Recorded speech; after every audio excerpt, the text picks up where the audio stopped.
It was supposed to be a quiet weekend at the lake cabin, the kind of place I'd come to recharge after long work weeks in the city, where silence wrapped around you like a soft blanket, and the only sound came from the water gently lapping against the dock. The cabin had been in my family for decades, tucked away in a corner of the lake far from the busier marinas, and though technically it was part of an HOA community, our lot was grandfathered in from before the association formed something I knew well and had confirmed in writing.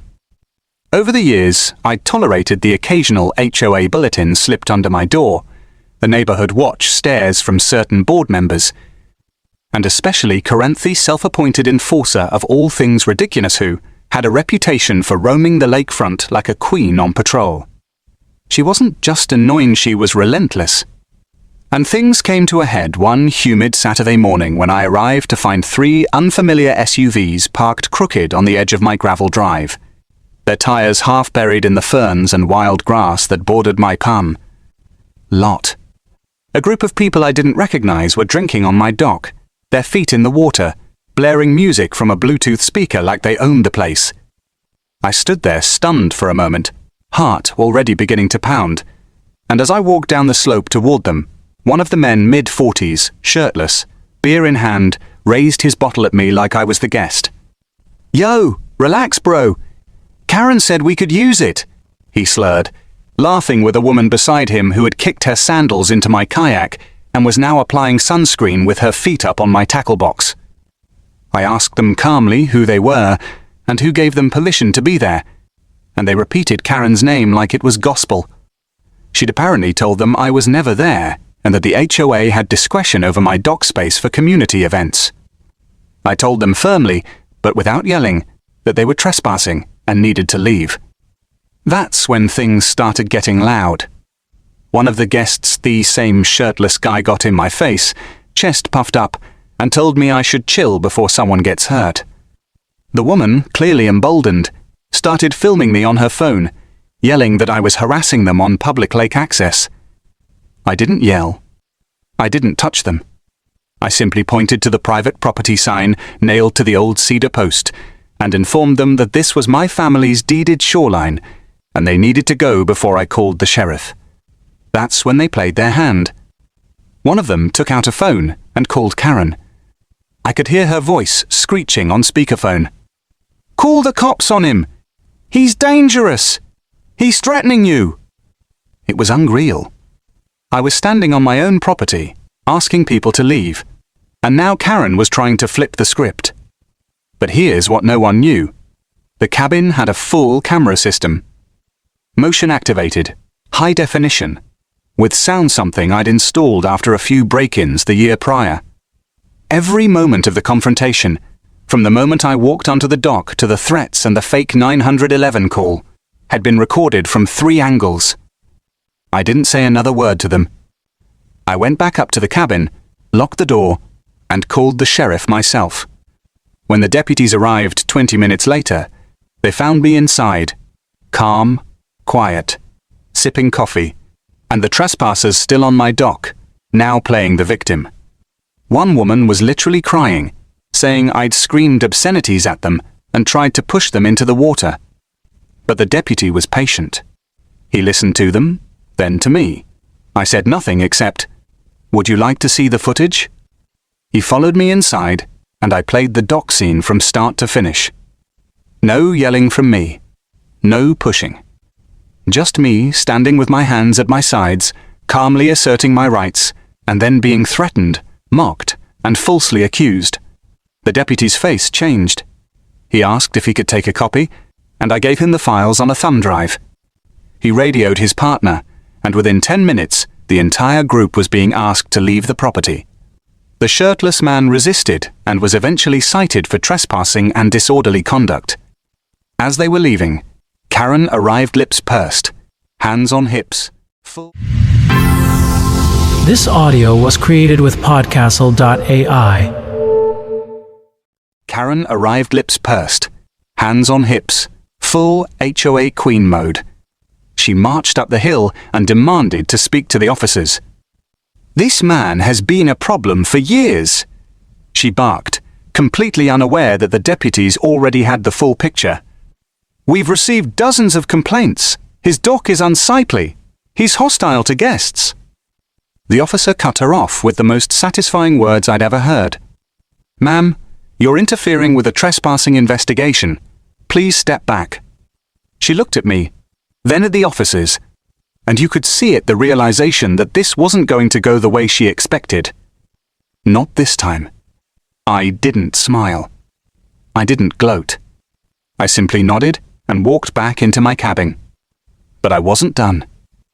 The next morning, I filed a formal complaint with the HOA board, attaching the footage, the sheriff's report, and a notarized copy of my deeded lot lines showing my dock was on private land. I also sent a copy to my lawyer, who drafted a cease and desist letter against Karen and the HOA for encouraging unauthorized use of my property. And for good measure, I uploaded a time-stamped copy of the video to a private cloud link and included it in the letter. By midweek, everything had exploded. The board called an emergency meeting. Karen tried to frame it as a misunderstanding, but the evidence was undeniable. Some board members' people who had once sat silently while Karen barked orders started asking questions. Why had she given out access to someone else's property? Who else had she let use it? Were there liability concerns? Had she done this before? Turns out, she had. I wasn't the first. 2 other homeowners had similar complaints. One had just never followed up because he didn't want to make waves. But now the waves were crashing in. And all the while, I kept quiet, kept calm, and kept recording. My goal wasn't revenge. It was accountability. This wasn't just about some rude partygoers or a power-tripping HOA queen. This was about protecting what was mine, standing up for the quiet ones who just wanted peace, and reminding the neighborhood that even when no one's watching, sometimes the cameras are. And they never blink. After the incident, the guests who had trespassed began spreading their own version of the story online, trying to twist the narrative.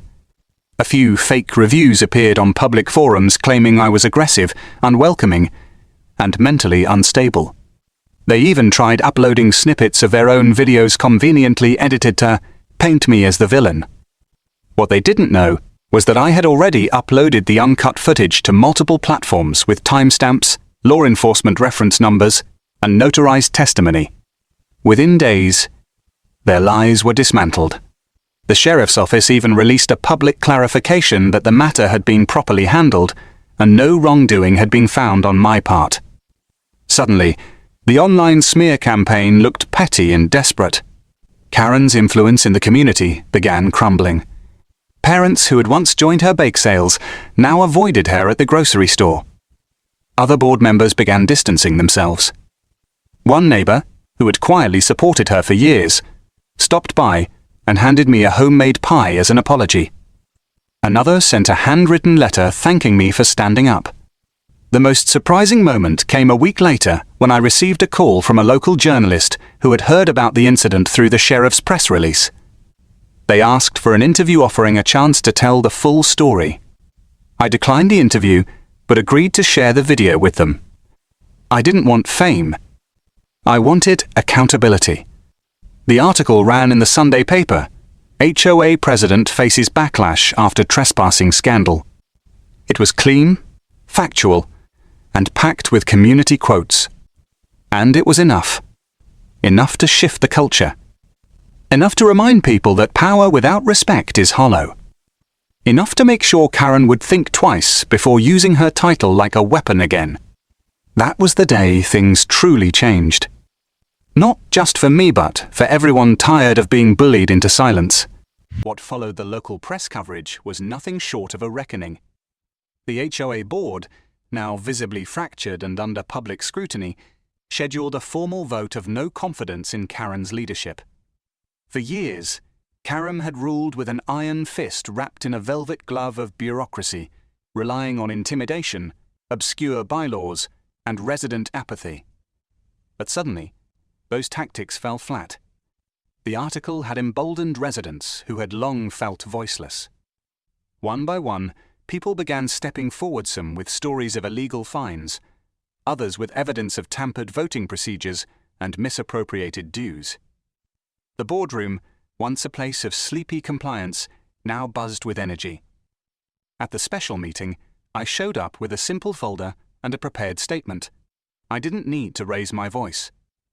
I simply outlined what happened, how the footage contradicted every lie told by Karen and her invited guests, and how the HOA's silence had enabled that abuse of power. The room was packed. Neighbors stood shoulder to shoulder. When I finished, someone in the back clapped. Then others followed. A voice called out, "Enough is enough!" The board voted, and in an overwhelming decision, Karen was removed as president. She stormed out, flanked by the last of her dwindling loyalists, shouting something about legal action that never materialized. The new president, a retired school principal named Angela, was everything Karen wasn't. Transparent, reasonable, and humble. Angela reached out to me the next morning. She asked to walk the property with me, to understand the boundaries and the incident fully. As we strolled past the dock and toward the far side of the cabin, she apologized not just for the event, but for the culture that allowed it. She promised things would change. And they did. Under Angela's leadership, the HOA underwent sweeping reforms. Rules were rewritten to clarify property rights. A third-party ombudsman was introduced to handle resident disputes. Monthly meetings were live-streamed for transparency, and a full audit of HOA funds was initiated. Unsurprisingly, that audit uncovered several unexplained expenses tied back to Karen's tenure. A quiet investigation followed, and while no charges were brought, Karen disappeared from community life. Her house went up for sale a few months later. Meanwhile, I kept to myself, mostly. The cabin was again a place of peace, and every weekend I'd return, greeted now with friendly waves instead of suspicious glares. The guests who had instigated the whole drama never resurfaced, not publicly, at least. Rumor had it they'd tried to complain to the county, only to be shut down by the sheriff's office. The footage and documentation had preempted any nonsense. But there was one moment, weeks later, that truly closed the chapter for me. I received a letter, anonymous, typed, mailed from the next town over. It simply read, "We didn't know. We believed her. I'm sorry." No return address. No name. Just truth. I tucked it into the folder where I kept all the HOA-related paperwork, next to the sheriff's report and video backup drive. I never needed to use it again. I wasn't interested in revenge. I was interested in closure. And I had it. With new leadership and fresh spirit, the HOA shifted from oppressive to cooperative. Community events returned in not ones Karen had dictated, but ones residents chose together. A barbecue was held that summer near the lake. Angela asked if I would be okay with it taking place on the dock. I agreed on one condition. Everyone would clean up afterward, and there would be no assumption it was public property. She smiled and said, "Fair enough." That evening, with kids jumping into the lake, music playing low and people laughing, I saw what a real community looked like. Not forced smiles. Not fearful compliance. Just people. This audio was created with Podcastle.ai. Not fearful compliance. Just people sharing a space with respect. I stood at the edge of the dock, looking out at the lake that had once been a battleground. Now, it was just water again. Peaceful. Whole. And mine. Not just by deed, but by presence. Because owning something isn't just about paperwork, it's about stewardship, care, and standing firm when it matters. I had done that. And now, the lake reflected not conflict, but harmony. Over the next few seasons, the neighborhood transformed from a place of tense formality to a lively, respectful gathering of neighbors who finally trusted one another. A community garden was established in the open field beside the clubhouse. Ironically once championed by Karen as a parking lot expansion, and Angela personally asked me to help lay out the fencing since my land had the cleanest boundaries on record.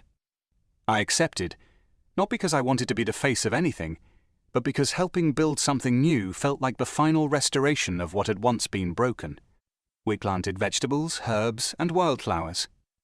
The same neighbors who once glared at me in silence now offered lemonade and gardening tools, telling stories, asking for advice, or simply expressing appreciation. I didn't expect it, but it came naturally, this quiet unity, this collective rebuilding. As spring turned to summer again, the lake became a place of celebration instead of complaint. Canoes glided peacefully across the glassy water. Evening bonfires were no longer frowned upon but encouraged as community gatherings. Even the most private homeowners, like the Masons who had never once attended a meeting, began showing up and bringing cookies or folding chairs. I watched all of it unfold from my deck, sometimes participating, sometimes simply observing, and every time smiling at how far we had come. One night, well after sunset, Angela stopped by again. She brought a framed photothy aerial shot of the lake, with all the property lines labelled, taken from the original plat records. In the centre was my lot, clearly marked. She said, "This is for you, because you reminded us all what ownership really means." I thanked her, speechless, and she turned and walked down the path. I hung it by the door, a reminder not just of the past battles, but of what was won. Not with anger or force, but with facts, patience, and unshakable resolve. The kind of strength that changes everything without breaking anything. That was the legacy I hoped would endure long after I was gone. The improvements didn't stop there. Inspired by the transformation, the community began investing in local initiatives, an annual lake cleanup day, an art walk featuring local creators, and even a lakeside reading bench dedicated to those who stood their ground with grace. It wasn't named after me, but everyone knew who inspired it. Children who once had to play indoors now laughed freely around fire pits. Retirees like Mr. Ellison, who had once threatened to move because of HOA stress, decided to stay and host chess tournaments under the old willow tree. We even started a lakeside newsletter where residents shared stories, gardening tips, and photos of sunsets. Angela invited me to write the first piece. I titled it, "What the Water Remembers," a simple reflection on peace, justice, and standing firm when it matters. The newsletter became a monthly ritual. People submitted poems, drawings, childhood memories tied to the lake. For the first time, the HOA wasn't just a committee, it was a living, breathing neighborhood. We built benches from fallen tree trunks. We held stargazing nights, where kids and adults alike lay on picnic blankets and pointed to constellations. We set up a tool share shed, where folks could borrow rakes, hammers, or paintbrushes without judgment or hassle. And in all of it, I saw what Karen had tried so hard to suppress: community without control. Order without oppression. We had taken our neighborhood back. We had taken it forward.